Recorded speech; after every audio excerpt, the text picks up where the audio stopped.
জামায়াত ক্ষমতায় আসলে নারীরা কর্মক্ষেত্রে সম্মান ও নিরাপত্তা পাবেন বলে জানিয়েছেন জামায়াতে ইসলামীর আমির ডাক্তার শফিকুর রহমান। দুপুরে মাগুরা শহরের নোমানী ময়দানে কর্মী সমাবেশে এসব কথা বলেন তিনি। বলেন, দেশ গঠনেও ভূমিকা রাখবেন নারীরা। ক্ষমতায় গেলে চাঁদাবাজ মুক্ত, বৈষম্য মুক্ত, ন্যায় ও সাম্যের বাংলাদেশ জাতিকে উপহার দেবে জামায়াত। সমাবেশে যশোর, কুষ্টিয়া, ঝিনাইদহ, নড়াইল, ফরিদপুর, রাজবাড়ী জেলার আমির সহ স্থানীয় জামায়াতের নেতাকর্মীরা উপস্থিত ছিলেন।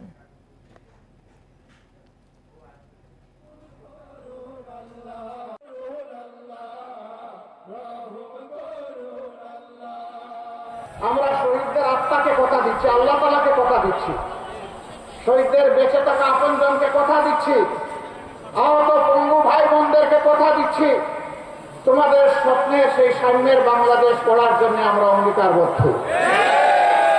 এতে যদি আরো বছর লাগে অপেক্ষা করতে রাজি আছে, কিন্তু লড়াই ছেড়ে দেব না।